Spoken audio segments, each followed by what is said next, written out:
আসসালামু আলাইকুম প্রিয় ভিউয়ার্স। এতদিন শুধু আপনাদেরকে আমার সবজি ক্ষেতের সবজি টবজি দেখাইছি। এখানে শসা আছে, ওই যে শসা আছে, এগুলা শসা গাছ।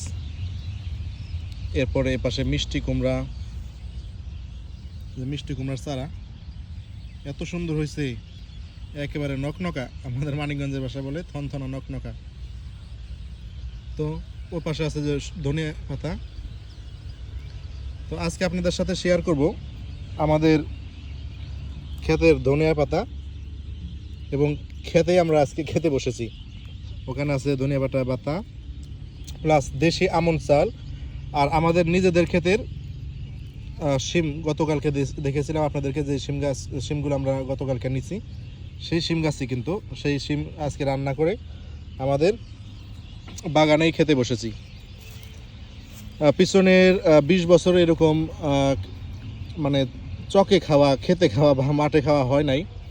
আলহামদুলিল্লাহ, আল্লাহ শুক্রিয়া, আজকে হয়েছে। আমাদের সাথে আমাদের আছে মেহমান আয়নাল সাহেব, আয়নাল সর্দার। উনি বিজনেসম্যান বললেই চলে।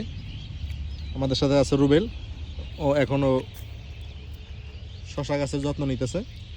তো কেমন লাগতেছে আয়নাল, কতদিন পরে এরকম খাওয়া? অনেক দিনই হয়েছে, প্রায় 20 বছর। 20 বছরের মধ্যে এরকম খেতে খাওয়া হয় নাই না? ওকে, আলহামদুলিল্লাহ। আমরা অনেক দূর থেকে আসছি, তো সেজন্য ঝোল জাতীয় কোনো খাবার আনি নাই। আর ইচ্ছা করেই যে আমরা যে ক্ষেতের সবজি আমরা এতদিন ভিডিও করি, সেই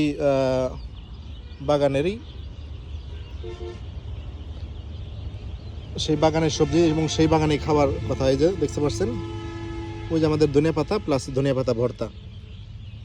যাই হোক, আলহামদুলিল্লাহ, এটা খুবই ভালো লাগলো। কি কোথা থেকে দেখছেন আমাদেরকে জানাবেন। আর কিছু বলার আছে না দর্শকদের উদ্দেশ্যে? খাবার খাচ্ছি, এখন আর কি বলবো। সকলে ভালো থাকেন ন্যাচারাল পরিবেশে। অনেকদিন পর আসলে আমনের ভাত খাওয়া, আমন ধান, ভালোই লাগলো। ধন্যবাদ সকলকে।